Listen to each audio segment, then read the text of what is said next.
Nice. I love that intro. Awesome, guys. Well, thanks for coming out. Thanks for taking this class. Mad respect to you all for. Can you guys hear me? Okay. We're good. Oh yeah. For showing up for yourself, like Sarah said. I wish when I started 11 years ago that I had something like this, because I made a ton of mistakes and I just learned as I went. I did have a food caterer who kind of took me under his wing, but he didn't, no bars. I was trying to muddle at my first event for like 1,000 people. My partner and I cried several times throughout the first year. So I'm glad that we have this. I'm super stoked that Sarah made this happen for you guys and for me. Sarah's one of my favorite people too. I love Sarah. She's been a big promoter of eCinch and me, and I really appreciate that. And yeah, so most of you guys know a little bit about me, but just to give everyone the backstory, I started Black Lab Events 11 years ago in Los Angeles, California. I was one of the first guys doing mixology for events, so I had that cool little niche. Now everyone's doing it, but that kind of locked me into a very high-end clientele and gave me a lot of the opportunities that I have now to work for some big clients like Bloomingdale's and Neiman Marcus and Google, and a lot of big corporate clients and celebrity weddings and all of that fun stuff. But one thing I found as I was growing my business, and Sarah mentioned this, a lot of us have that employee mindset, is that when you go from working in your business to working on your business, that's when true growth can happen. And so a lot of what I want to talk about today is getting yourself positioned to work on your business. Only 20% of what you do really makes you money, right? 80% makes the business run, but that's the stuff you need to get off your plate as soon as you can to start growing. Let's go to slide 1. So I'm going to just talk a little bit about branding, because when it comes to sales and marketing, that's the customer's first appearance, first look at what you do, who you are. So your branding needs to be clean. It needs to really show who you are. If you want to go for that high-end demographic, if you want to be a luxury service, you need to have luxury branding and be able to hit that market. One thing on logos, you want 3 logo types. You want to have your main logo with a tagline, your social share logo, and then your icon. Your icon's good for the browser bar when people are web searching, also to put on bags or cups or things like that. A lot of people I've noticed don't have an icon, and that's like a huge thing. That's a visualization of people that can immediately recognize your brand from. So what I've noticed is a lot of you guys are great at branding. So I'm not going to spend a lot of time here because I want to get to the sales stuff. So we'll go to the next slide. Web design. So website design is another one I'm just going to touch on a little bit, but there's one other thing, guys. I'm sorry. If you want to go and download these slides, you can either write down the web address or type it in your phone. It's e-cinch.com/camp. And you guys can download these slides. And at the end of this, I'll give you another web address that I'm going to give a pretty big giveaway away to all you guys that will be super beneficial to you. All right, so back into web design. So again, the website for most of us, since we don't have a brick and mortar, is people's first impression of us, our brand, what we do. One thing I noticed with a lot of websites is we tend to try to give too much copy. We try to put too many words on the site, explain too much. You really want to keep your website high level. You want to have a lot of buzzwords. You want to, talk about how great you are and everything and the quality of your product, but you don't need to give people like a 2-paragraph thing on why you do what you do. You can do that like in the about page, but on the home page, keep it very high level. That's my kind of go-to website structure right there. Homepage, about, services, facts, get a quote. That's all you need. The biggest thing that I see most people don't have on their sites, and this is definitely sales related, is the get a quote button. That's called a call to action. So I like to have mine on my navigation bar. I like my navigation bar to be sticky, meaning anytime I'm scrolling through the site, the navigation bar is always there, that get a quote button's there. I do a big tagline on the home page with a nice cover photo behind it, a little call to action statement, and then the button, get a quote. And then you can't hardly scroll through my site without that damn button being somewhere, right? Because that's what we want the customer to do. The end result is we want them to inquire about our services so we can start the lead process, start them in our sales funnel, and work them through. So that's really the main thing I want to hone in on this, is just that get a quote button. Feel free, like I said, to go through the other points and learn more about web design, but I want to get more into sales, so we'll go next slide, please. All right, growth stacking. So this is the first step to like finding the right customer, right? A lot of people try to spread themselves way too thin when it comes to marketing. They try to do a bunch of different ideas and see what sticks. Unfortunately, oftentimes a lot doesn't stick, and you waste your time thinking, oh, I'm not getting leads, or I'm not doing this or that. And it's because you're not doing anything well. You're not doing anything great. So with growth stacking, the mentality of this is start with one marketing channel. Spend 6 months to 8 months, maybe even a year, perfecting it, and then stack on another marketing channel. So my personal favorite, and for all my cinchers, who are my cinchers in the room? Yeah. Perfect. They know this. What's my favorite marketing channel? You guys know?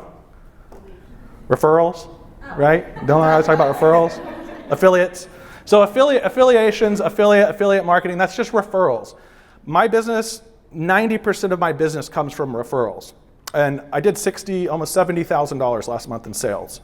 I would say of the 67,000, 60 of it was from referrals. That's how important referrals are to me. I haven't done a Facebook post in 2 years for my event business. And that's not a good thing, but I will say that's a good thing because I'm super motivated about eCinch, so I've been a little lazy with Black Lab, but I have such a deep referral network that I really don't have to. You know, I turned down events in October because I was just like, okay, this is too much. You know, but so how to get the referrals? Network. So the good thing about being in our position as the mobile bar, we're kind of last in the pecking order for people looking to plan an event. And so the best way to think about affiliates is you want to find companies that share your same customer but aren't competitive to you. So for us, when someone's going to throw a wedding or a corporate event, the first person they're probably going to talk to is maybe an event planner. Maybe even the photographer for weddings. A lot of times the photographer that does the engagement pictures will shoot the wedding. Caterers, venues. All of these companies are people that our clients are talking to before they get to us. Those are all people that can refer you. The best thing about affiliate marketing is it's free. Sometimes, you know, you'll have to pay a commission, but I tell people I could spend $500 in a Facebook ad, maybe get a client or two, or a 5% commission to a photographer who I'm helping out another small business, and a colleague of mine, usually it would be like a couple $100 maybe, and that's for a guaranteed booking. So I'm only paying out when I'm booking the client. So that's why I love affiliate marketing. So again, every time you go to an event, bring your cards, go introduce yourself to the caterer working the event, the venue manager, the photographer, the planner if there's a planner at the event. Give them your card. Don't ask them to marry you at the event, but just, you know, set up an introduction. Say, hey, I'd love to go have coffee with you sometime after this event, talk about working more together. Always put yourself out there to help them if you can. 9 times out of 10, again, the customer's not going to get to us and need a photographer. They're already going to have a photographer. But hey, I've had like maybe in 11 years, 5 times I've been able to refer my photographer, you know, and that still helps them. But yeah, the easiest way is at every event, make it a point, go introduce yourself to every vendor, give the cards, set up meetings. Also, if there's event networking groups in your area, go to them, mingle. We have one in LA called Click. It's funny enough, it's an all-female networking group. I'm like one of the only guys in it. My good friend got me in. But that's been an amazing group because there's a bunch of event planners, and a lot of my corporate clients came from them because corporate clients are usually going to have a planner for a big, full-on, you know, produced event that could be worth $5,000 to $10,000 in bar service for you guys. All right, the next, social media marketing. I think everyone knows about this, so I'm not, again, going to spend too much time. Like I said, I'm a bad boy because I don't do enough of this, but when I get my new virtual assistant, we're going to get back on this. But definitely, every event, take amazing photos. We all have iPhones. Get great content, post it, tag all the other vendors at the event, right? That's going to expand your reach. Tag the clients if they're cool with that, and you know, be posting regularly. It's free. It puts your brand out there, and you know, something smart to do. PR. China Moon inspired me on this one. Where are you at? China Moon, you're a PR beast.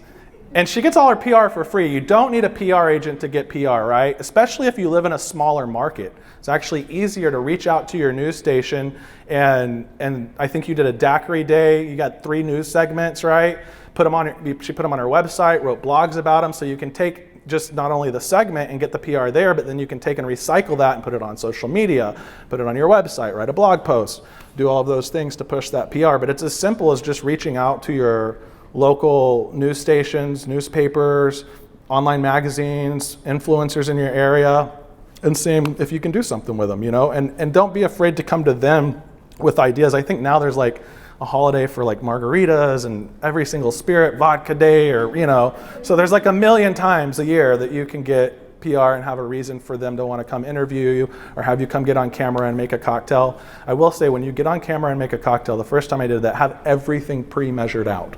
So you don't have to think. You want to make it as mindless as possible, where you're just dumping, smiling, talking, looking good on camera.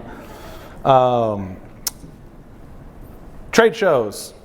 Well, I'm kind of at one right now, right? Conference. But trade shows are good. One mistake I see a lot of vendors make at trade shows is not having some type of sample. And I know that like sometimes you can't always have alcohol, but you can always do mocktails, or you can always have something to give away.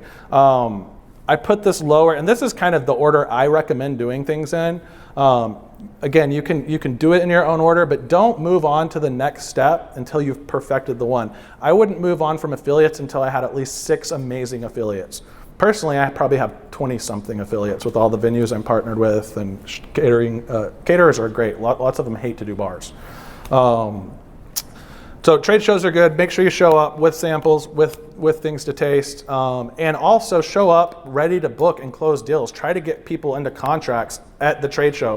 When you're there, create a sense of urgency. Say, hey, if you book today, I'll give you a 15% discount. If you book within the next week, I'll give you a 5% discount, and give them some type of time frame to book you, if not then and there, within a week. And then paid ads. Honestly, kind of my least favorite. At the end of this, I do have a download on like the perfect paid ad and how to write the copy and how it should look and how to create a sense of urgency in the paid ad and all of that stuff. But with how much Facebook and everything changes their algorithms and stuff, it's kind of hard to stay on it. But when you do paid ads, you definitely want to target. I actually try to, on my paid ads, target industry people again, so I can build relationships. Target by location, target by income. Especially if you're one of the higher end services in your area, geo-target top 10% of income in this specific neighborhood where all the rich people live. So for me, it's Beverly Hills, it's Malibu, it's Redondo Beach, it's the Palisades. But definitely target. And if you don't, on eSinch as well, there's a download, my paid ad download. It talks about targeting. It gives you my example, the target list that I use, and all that fun stuff. So that's growth stacking. So again, don't try to do them all at once. One at a time. Spend 6 months on one until you have it perfected, built out, and making you money. Then move on. All right, next slide. Sales process 101. This is really when you go from working in your business, like I said earlier, to working on your business. Creating a process that's you can reproduce, that you can hire people to come in and help do, that you can filter tons and tons of leads through to find the right clients. You hear that all the time in the Facebook group, right? Oh, that's not your client. And I know in the early days, it's a little nerve-wracking to feel that way. Like when I first started, I wanted to try to book everyone, regardless if I was really making money or not. But I can guarantee you, if you work for a year and don't make any money, this is not going to be a fulfilling business for you. So if you have a sales process in place that kind of takes you out of it, it makes it easier to say no, because you don't have to say no because you're qualifying the lead. So to qualify a lead, what does that mean? Get them some type of pricing. Have it before you talk to them, have them know your price point, because that's usually the biggest reason we're not going to get a customer, right? Oh, I can have a bartender for $250. Cool, go hire that person. That's not me, right? I get that all the time, and I've been in business a long time, and I'll get it. Oh, this person's $600 cheaper. Cool, have fun. Go work with that person. That's fine by me, and I wish you a great event, you know? And they'll be like, oh, but I love your cocktails. I'm like, well, cool, pay me $600 more and we'll do business, you know? Oftentimes they will, but they want to try to haggle, and I don't haggle. I know my worth, I know my value, I'm not afraid to say no, and I have a good customer base that you know, values me.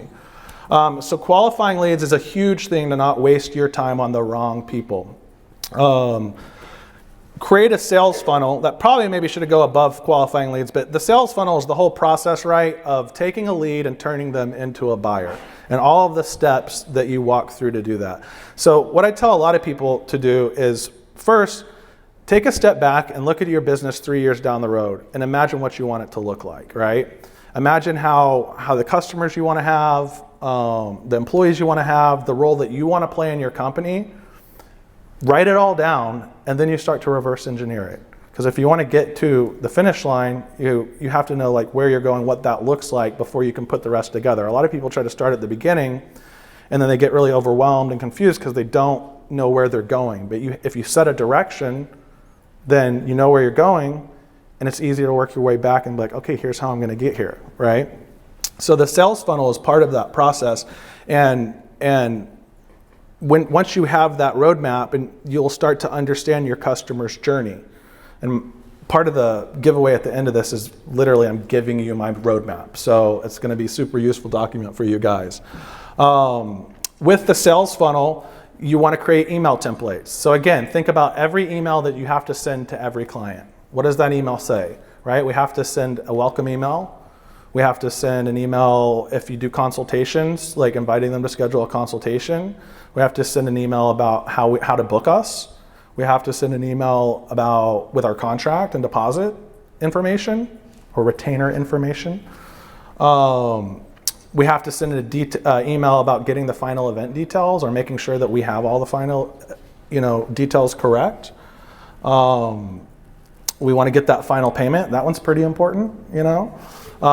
And so think about all of those emails, write them down, make them templates, and never write them manually more than once, other than creating the template. And then once you have those templates, you can create your workflows. So regardless if you use Dubsado or Honeybook or Zoho or the million CRMs that are out there, they're all pretty much the same thing. It's about creating workflows, taking your customer from start of them inquiring to the finish of them having their event and being successful. Oh, and the last email template's the thank you email. Don't forget that one. And in the thank you email, links to give you a review, right? So my workflow, like I said, I'm going to share that with you guys at the end of this. It's a 13-step workflow. And other than fielding questions, like the random just questions clients have, I don't write any other emails than those. It's all automated. So that gives me enough time to what? Start a software company, come to Nashville. I actually live in Colorado. My business is based in LA. So I joked last night, I'd never wanted to move a cooler again of ice, so I just moved a few states away, right? So no one can ask me to be at the event. But yeah, I live 1,700 miles away from my market, and in fact, the first year that I invented eCinch, my thought was if I can move away and at least maintain my sales, then I've got something. Well, I grew 70% that year. And a big part of what eCinch does is it qualifies the lead. It allows people to come in, put in their event information, and everything in the package calculates based on how long the event is and how many people the event is for, which are the two factors of how we price, right? Because I was just tired of doing proposals. 600 proposals a year gets really old really fast.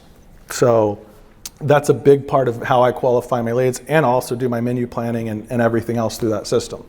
All right, we'll go through to the next slide. I'm going to try to save time for Q&A, so okay, cool, we're good. So how do you get more money? A lot of people I see posting, pricing in the group, and you'll always see me chiming in like, too low, or sell them more. The biggest thing that I do and why first off, I don't have a trailer. I don't have any type of rentals like that. I outsource all of my rentals. So I'm just a service-based business, and I'm selling probably 2 to 3 times more than you. And it's not really in relation to my market's so much more expensive and I'm the high price guy at my market. A little bit is that, but not the proportion of how much more that I get per event. My average event is $3,800, right? But I sell my clients more. On Halloween weekend, I sold my client a ton of rentals that I sell through a third-party rental company. I charge a 20% coordination fee to put the rentals together, make sure that they get installed at the event and all that stuff. The rental company gives me a 10% kickback, so I'm making a 30% profit margin, and all I'm doing is sending an order to a rental company, you know? And I sold this client $7,000 worth of rentals and another like $3,000 worth of bar for a 60-person party for 4 hours, over 10K. Granted, they're in Beverly Hills, but so yeah, just literally sell your clients more. And I tell people, if you're new to this, start with what you're comfortable with. But again, in your roadmap, create that, you know, part of your roadmap. I need to find a rental company in my area that does glassware. That's a big one for me. I sell glassware to every single one of my clients almost. And when you sell glassware, you get to add on a bar back because someone needs to manage that glassware. So that's a higher labor for the event. And when you do glassware, I know a lot of people ask this, so I'll touch on it. You have to set up a scullery. You don't wash glassware at an event. You have to rent enough that you're not going to run out for the whole night. So you want to over order. You set up a scullery, which is like a dish pit. Your barback needs to manage that. And the rental company comes and picks up all the dirty glassware, takes it back and they wash it, and you don't deal with that. So it's literally, other than setting up the scullery and having a barback to manage it, it's a really low hanging fruit add-on if you're newer in the game. Upsell. So that for me is another one. My cocktails, I have these barrel-aged cocktails, so we get branded barrels made that we can fill with old-fashioned and stuff. That's $450. Costs me about $150 to produce, so about a $300 markup. I have specific things in my packages that when I'm doing a client consultation, I go to. And it's part of my sales call, and we'll talk about that on the next slide, but it's, let me make sure, okay, cool. It's my sales calls like down to a science, like A, B, C, D, and part of that is I know exactly the things that I want to upsell to the client. So make sure that you have upsells, make sure that you remember to tell every client about them, make sure they're exciting. I do like boozy snow cones, so I can upsell a shaved ice machine. Cost me $80 to buy. I bet you I've made like $50,000 off of that machine over the past 6 years. Yeah, the branded barrels, boozy snow cones, alcoholic ice cream bars or alcoholic shooters. That's a blender, right? And again, you can sell them all the ingredients to make those. The other thing I do is I actually charge my clients a coordination fee. I don't have a liquor license, but I do have a preferred retailer that I work with. Again, that retailer gives me a 10% kickback. I charge 15% to coordinate the alcohol for the client, make sure it gets to the event. They pay the retailer directly. I get a credit card authorization form for them, so I literally send the order with their credit card info to the retailer, and as long as the money is flowing from the client to the retailer, at least in my state, that's legal. The retailer delivers to their event. And again, I'm getting 25% on that, not having a license, doing everything legally, selling my clients more. Showcase your products. So that's a big part of like where eCinch comes into play, is it's the only system that exists that gives you an opportunity to have beautiful photos of your products in an environment where the client can click, see the price change immediately, and see the value of the individual product. One big thing with sales that I notice a lot of people do is they say, hey, here's my trailer. It's 4 hours, up to 4 hours. It includes a bartender, cups, and ice, napkins, straws, blah, blah, blah, and it's this cost. And there's no relationship to how much each one of those individual items cost, and this inherently sounds expensive. If you break it down and you actually line item, here's how much the cups cost. Even if you put a 30% or 50% markup on the cups, it's still gonna seem more reasonable than one big number associated with a list of things. And I know this to be true because I used to do it the old way. And once I started breaking it down in more line items and showing people what they're paying for, I started getting more money per event and less pushback because they saw, oh, okay, yeah, cups are expensive, or oh yeah, we do need this much ice. So that's a big one. And the virtual consultation. So about I know Sarah and Leslie, a couple of the top pros, don't like to do them. They never want to talk to the customer. I only talk to a customer once they save a package so that they are qualified by price. Because if they're not going to submit one of my packages, then I know that they're not, either it's a bad pricing fit or whatever. I don't talk to them. But once they do, I like the consultation before they pay for 2 reasons. Usually I can get them to close on that call. 90% of the time, I'll take them from consultation to contract. In that consultation, again, you'll create some type of urgency of why they should close with you right away. Whether, hey, we're booking up a lot this month and we only have one of these trailers that you love, or potentially in booking season, you can do like a 5% discount promo and say, hey, if you book with us in the next 3 days or 5 days, we'll give you this discount. But the virtual consultation allows me, I actually do a screen share with my clients. I get into the package that they saved and I point out the upsells. I also get to provide my experience to them. I get to sell myself. I get to tell them I've been in business 11 years. We did Lance Bass's wedding. We work for these big brands. We did this, we do that. That builds trust and with the client. And that's one of the biggest things. When someone's going to fork over a few grand to you, they need to trust you. Also, your website, just on back to that because I forgot to mention, put customer testimonials all over your website. That's building trust. If someone reads someone else having a great experience with your brand, that's going to give them the trust to want to work with you as well. And then in your sales consultations, tell them about successful events that you've done or clients and why they love you. One thing I tell my clients, because I line item everything, is like, look, I'm never going to gouge you. This costs what it costs. I'll never try to force you to buy anything. Where's it going with that? Oh yeah, this, just like it keeps everything really transparent. A lot of people in our industry try to gouge and do that, and like the first thing I tell my clients is, look, whatever you want, I'm going to give you. So yeah, I like the virtual consultation. All right, next slide. Perfect, closing the deal. So structuring the consultation. First, obviously start with a warm introduction. It should include, why you're better than the others, or why you're great at what you do, where you provide the most value to the client, your experience, obviously. So any notable events you've done, or if you work at a certain venue all the time, you can say, oh yeah, we work at the venue you're having your wedding at all the time. We know it in and out. Like, it's easy schmeezy for us. You won't have to worry about a thing. A lot of times with the wedding industry, brides are super nervous about it all. It's very overwhelming because they're not only dealing with us, they're dealing with caterers. So the more that you can make them feel comfortable that you know what's going on and that you're going to take a good care of them and they don't have to worry, that will help a lot with closing the deal. Qualify the value of your service. So I do that, again, through my experience and through line item everything and being very transparent on my pricing. One of my strategies, so I usually do my warm introduction. I price my packages to start a little high, and I'll always look for a way to save the client money. And it seems counterintuitive to try to save the client money right off the bat, but this is part of building trust. If I'm willing to come off of the price a little bit, then when I go to upsell them 5 minutes later, it's a little bit easier because they're like a little more eager. They don't think I'm just trying to run the tab up.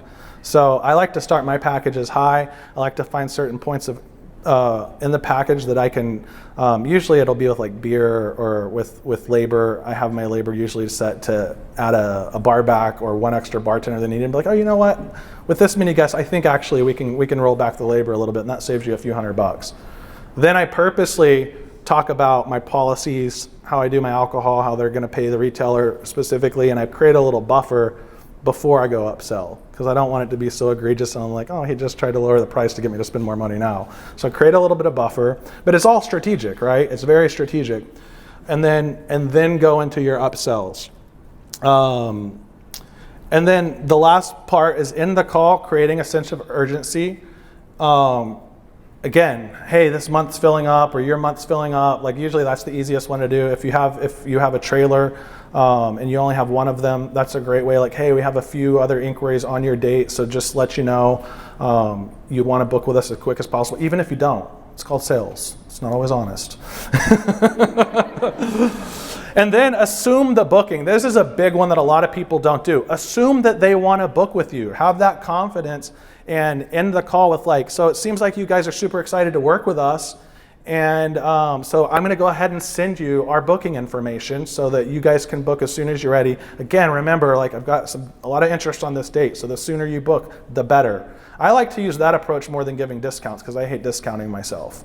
So assume the booking and send them the contract and the information that they need to book you, regardless if they ask for it or not. Send it to them. And then follow up.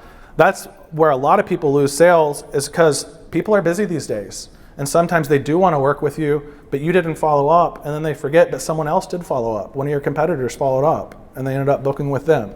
So my coach says you have 14 days when people are in market to book you. So there's a 14-day email sequence. In that email sequence, I do 6 emails over 14 days, so I'm not hounding them every day, but every few days, hey, a reminder, I'm here, we really want to book with you. Hey, you know, I just actually had an inquiry on this date. Are you still interested to book with us? And follow up in each of those emails, create urgency. All right, next slide.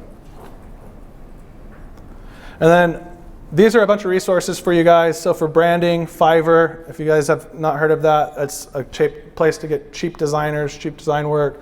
Web design, there's a million site builders out there. The marketing, so on eCinch's site, you'll see on our blog, we have an affiliate marketing. I give you the emails that I've used to like build the relationship with the liquor retailer I have, to build the relationship with the caterers that I work with. They're simple, short emails. It's not like reinventing the wheel here. So check out these. The paid ads, if you're interested in those, I do a whole article on paid ads. SEO, there's a million YouTube videos on SEO. It's not that hard, but take some time to learn it if you build your own site and make sure that you're following SEO principles. Of course, with sales, eCinch has been a game changer for me. I literally invented it for my own business, and I only started selling it because bar caterers, my competitors in LA, started asking me if they could use it, and I'm like, yeah, sure, that's fine.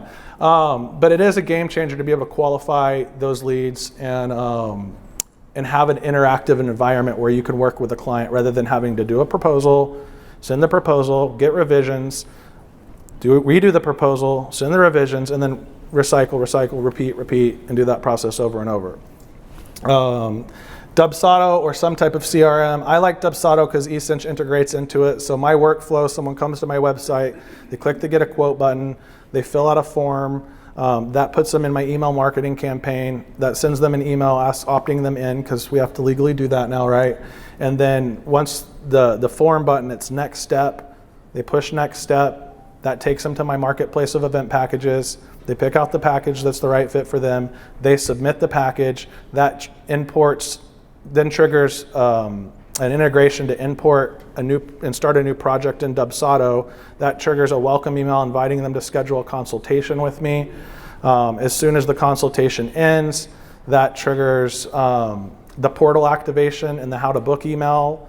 And then once they sign the contract, it changes in Dubsado all of my deal stages, and it literally walks the client through the entire process. That is the complete guide to sales automation. So write this down, ecinch.com, e-cinch.com/sales-automation-guide. I charge people $1,000 to set this up. This is what I use to set people up. It's the guide I made to do all of the automation. So what's in that guide is a lot of stuff on building out the perfect website. It is an eCinch setup guide on how to set up eCinch, and it's a Dubsado setup guide with every workflow that I use. And again, these workflows make me tens of thousands of dollars every month in that free download. So definitely check that out and get that. And now we're going to have some time for Q&A. My favorite part. Questions? Don't be scared. All at once. Yes? Okay.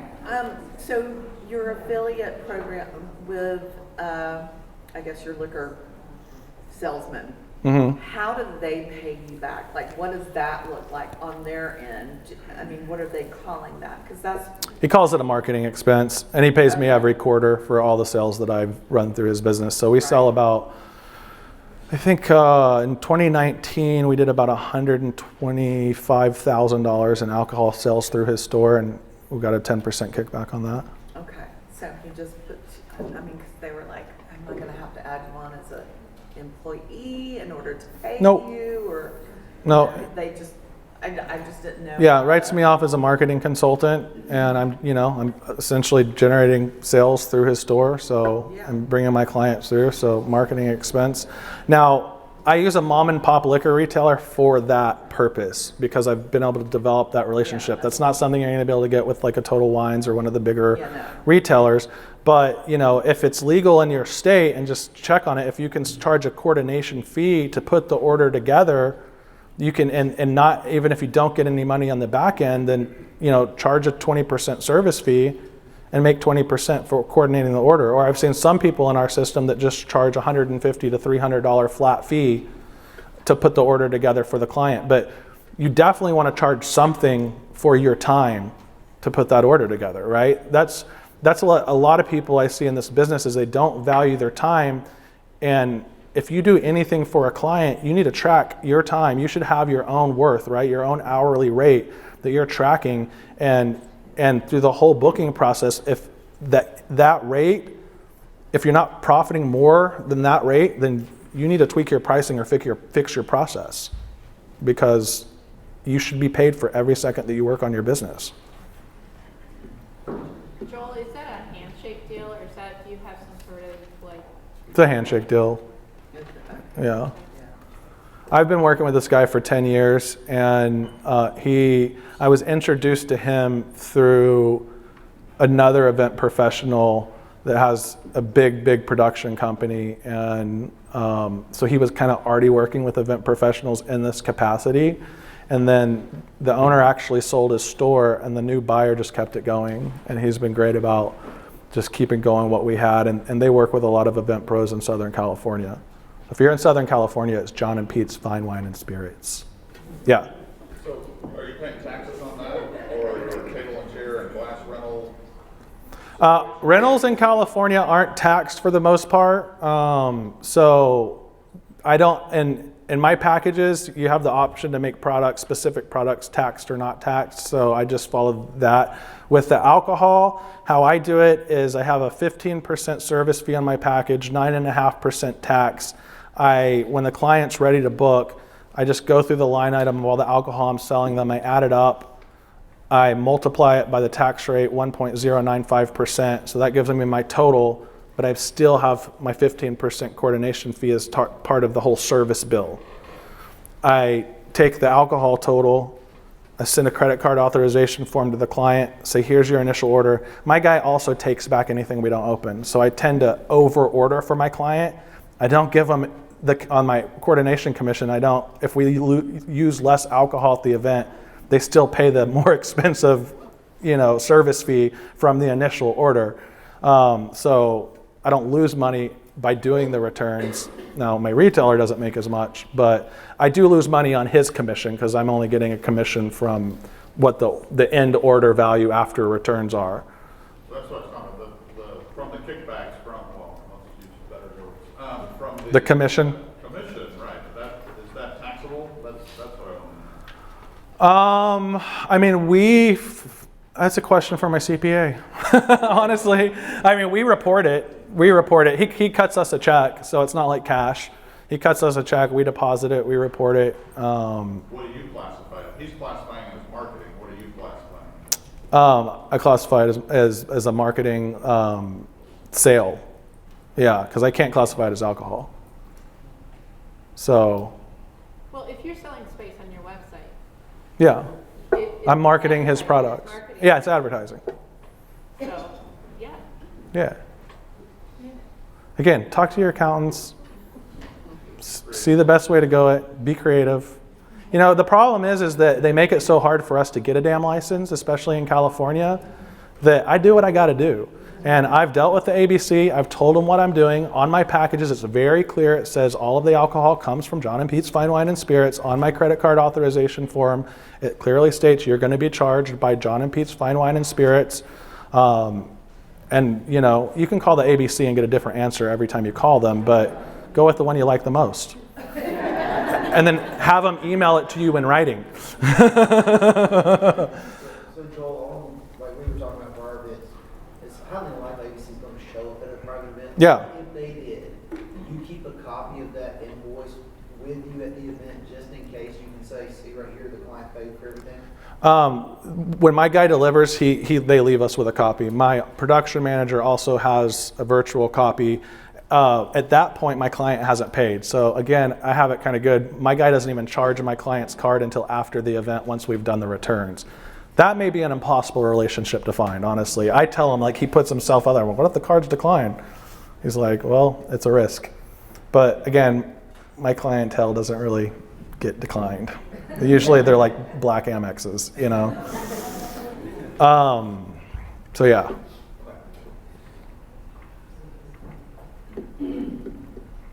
Questions? Any more? Yes, Wendy? So I love that you sell like mixer bottles for your signature cocktails. You have all these great recipes that you've shared with a lot of us. Do you do cocktail tastings? Because I kind of hate them. Oh, me too. I definitely try not to do them. So if your client is saying, yeah, well, I've never had a Golden Burrow before, but I'd like to try that, how do you do that? I try to never do tastings. Like, I just maybe close your eyes and imagine what pineapple, mango, and ginger taste like.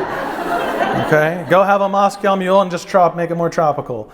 I do about 2 tastings a year. I think part of that is because I got into this being known as one of the top mixologists in the world. I won a bunch of competitions, traveled the world in my 20s by winning drink competitions like the big brands do.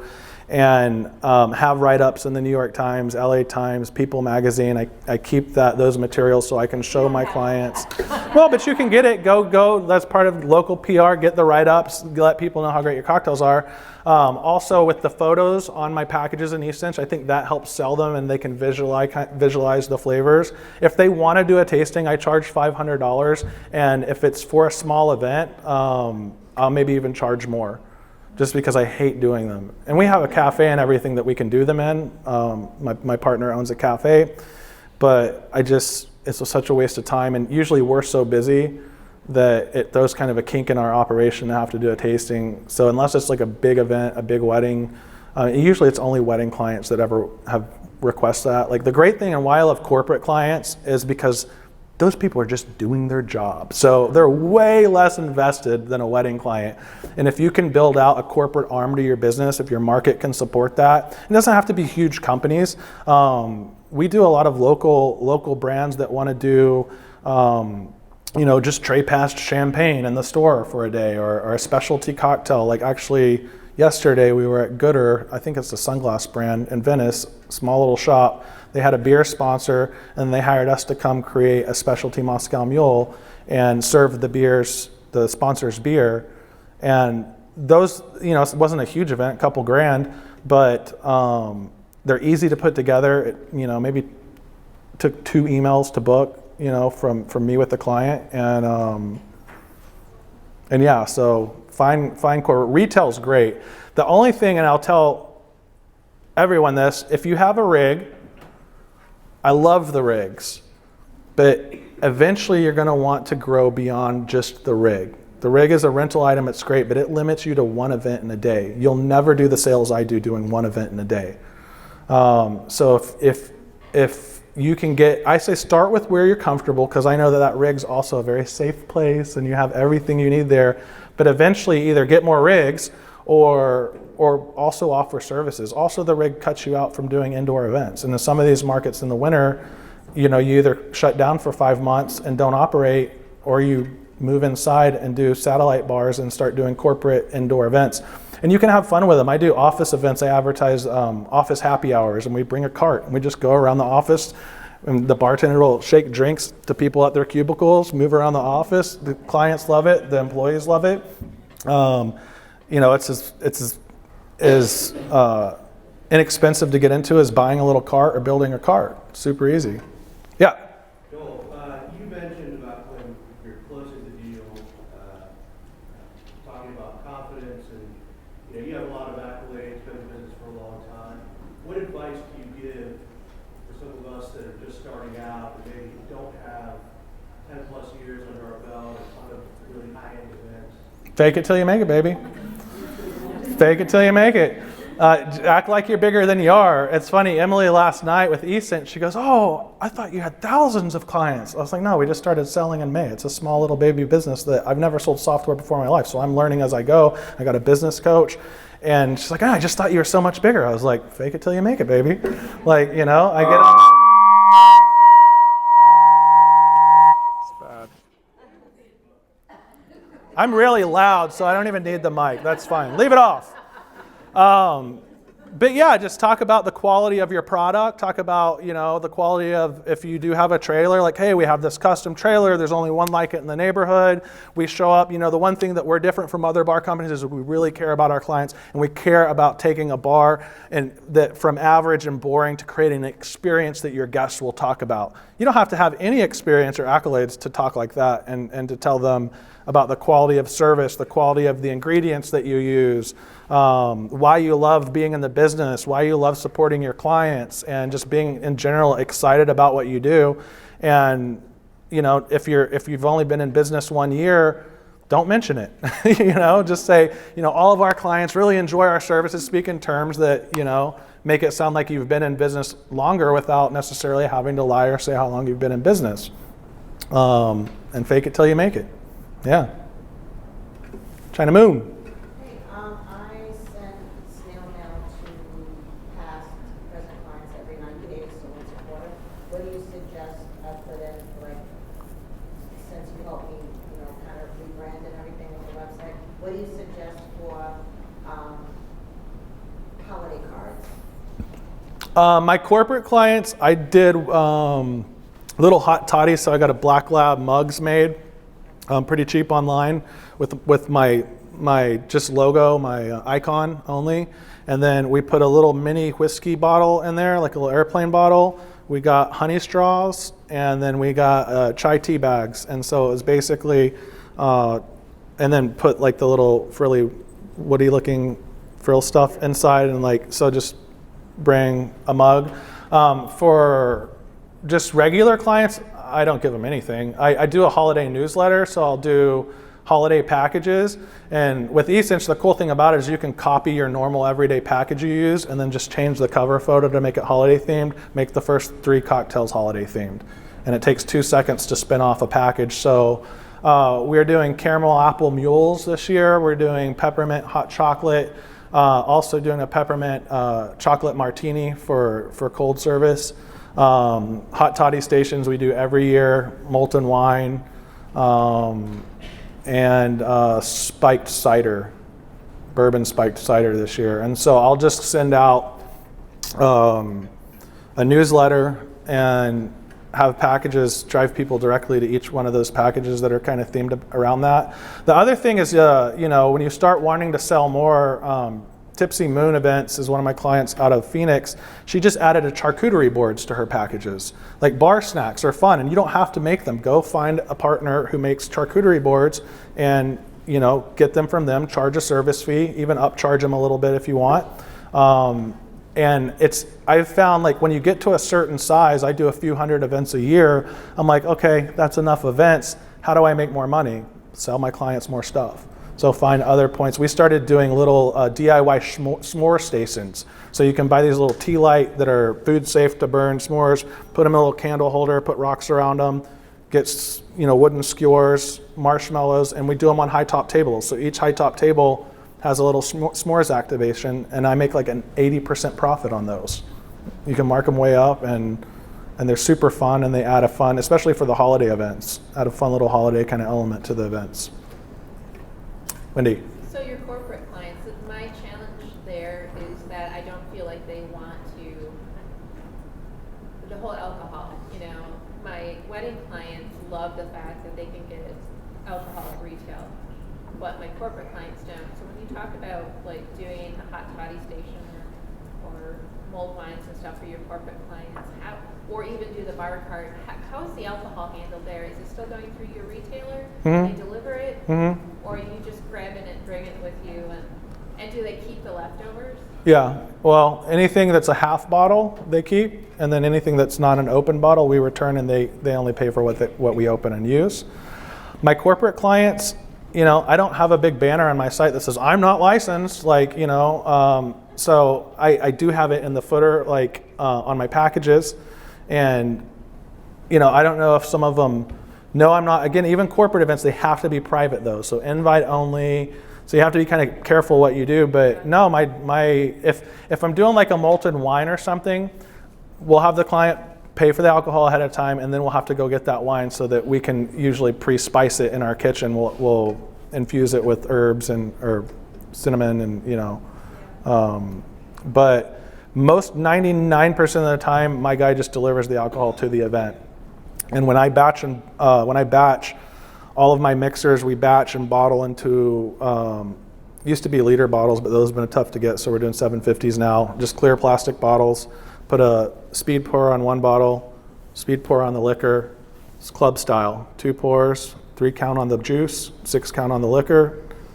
Shake, shake, shake. Usually you can do up to 3 cocktails in 110.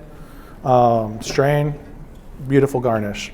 What I found when I first got into this, because I was a purist, I was trained by a guy who runs a bar in New York called Milk and Honey, and it was one of the best cocktail bars in the world, or is one of the best cocktail bars in the world. And my first bar program, we were hand chipping ice. And we were juicing everything fresh before the shift, day of. It was all about just being a purist and doing everything as fresh as possible. And that's awesome in a bar that seats 20 people, and where people expect to wait 10 to 15 minutes for a cocktail. My first event I ever did was for Olay Makeup for 1,000 people at a nightclub. And luckily there were nightclub bars there to support a lot of the heavy drinking, but as soon as people started tasting our cocktails all night long, we had a line. And that was one of those first events. Me and my partner were just crying afterwards. We were so tired. We were covered in syrup and everything, and we were literally jigger pouring everything, muddling everything, making everything to order like Milk and Honey would do. And that's when I realized, this is not a sustainable way to do this. And so our batching, the quality of our batching is, I think, just as high level as that, maybe 5% less, but it can't be tasted by the average consumer even. And I still get the same write-ups for my catering business as I have for my bar programs, where we do everything from scratch, a la minute. But what I found is people don't so much care about the process, they care about the end result. Does the cocktail taste amazing, and did they get it quickly? They would much rather have a cocktail and not wait 30 minutes if they can be in the back of a line and have a cocktail in 2 minutes and it still tastes amazing. They don't care how you got it there, especially in the event scenario. Now, if you go to Milk and Honey, you expect that presentation. The good thing about events, most people expect a black table with a linen and really bad cocktails, like a vodka soda. So when you give them anything more elevated than that, they're super stoked. But I highly recommend batching, and you batch without the alcohol in it, because that way then the alcohol is delivered. Also, those can all be done as mocktails as well, right? Most of my cocktails, except for like the syrup-based one, like the chai, old fashioned, all make amazing mocktails. Do you have a mixology resource that you would recommend? My batching guide. If you haven't downloaded my batching guide, that's definitely download that. Let's hold on, let me find it on here. And Matt Maroon, he's a good resource for that as well. But I give away all of my recipes. My 40 top recipes, so it's e-cinch.com/cocktail-batching-guide. Right? It's e-cinch.com/cocktail-batching-guide. And there's a little form to fill out, and then once you fill out that form, it'll email you a link to the batching guide.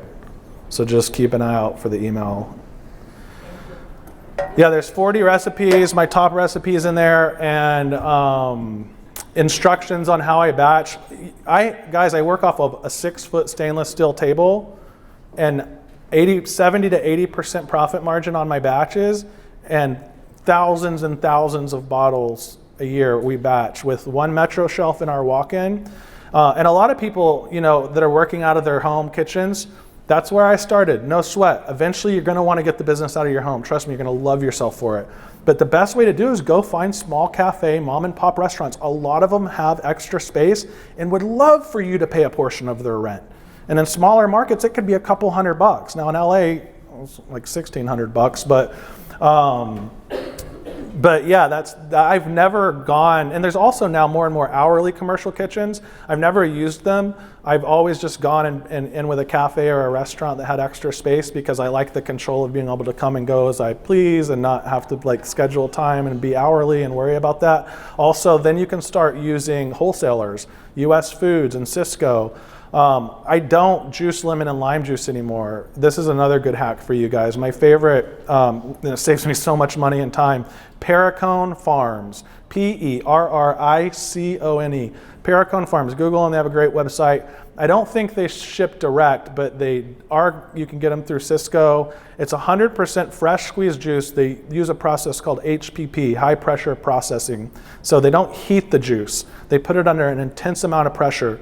It has to be cold stored. It is fresh juice. You can taste it against a fresh squeezed lemon and lime juice and maybe a 1% different. But once you mix that with a syrup and mint and other ingredients, no one's tasting the difference. That was always my biggest nemesis, is having to juice lemon and limes and how much you'd have to juice, like a whole case just to get a few bottles. Perricone Farms is a lifesaver. They should sponsor me. Huh? Somebody in LA gave me that name. Perricone? Yeah. Perricone. Perricone Farms. I think they're based in Southern California, but they now ship from California to Florida. It's good. It's great. And it has a 30-day shelf life. About $14.50 for a gallon of lemon juice, about $15.50, maybe $16 for a gallon of lime.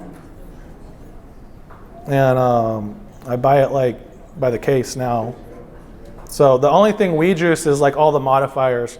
So any berry, strawberries, things like that, we'll make purees out of. Cucumbers, we run through a vegetable juicer. We have a commercial grade, big old beast. But when I first started, I used a Brayville. For 6 years, that thing would never die. I replaced the blade once, but that was amazing. Ginger's the one that'll you got to be careful with the Brayville, and you have to kind of clean it out in between. You can do a little bit of ginger and then have to kind of clean it, or else it'll start to get off balance. But yeah, super easy. Any other questions? I think we have time for one more. I have a question, and Dana has something to say. Yeah, we'll try. We can squeeze in two. I'll talk quick. Okay, We got 2 minutes. So for your rigs, even though, so we were approached by a rental company, and they said, why don't you meet up with my sales guy, and we'll put you on our rental program. Have you ever encountered anything like that? And what would be reasonable for that to get profit back on? Having a rental company rent out your rig to other people. So make sure you get the insurance that you can do that and be okay and cover yourself. And I wouldn't charge any less than I'm charging now. Let them mark it up and worry about that. So I think pretty much most of our clients, just for the rig alone, not including any of the services, any of the ice or anything like that, between $600 and $1,000, or more between $600 and $950, or what they're just a rig rental's going for a day, just depending on your market. I wouldn't go lower than $600. It's too valuable. You've spent tens and tens of thousands of dollars. Those rigs cost $30,000, some of them. I was just going to share something I actually learned from, and I don't remember if the podcast was with you, but it's on one of the MVP podcasts with Sarah about sales. And I've put it into practice and have seen success from implementing it in my business. And that is, whenever a client sends an inquiry on my website, 90% of the time I have my phone in my hand, and HoneyBook sends me a notification that I've received a new inquiry.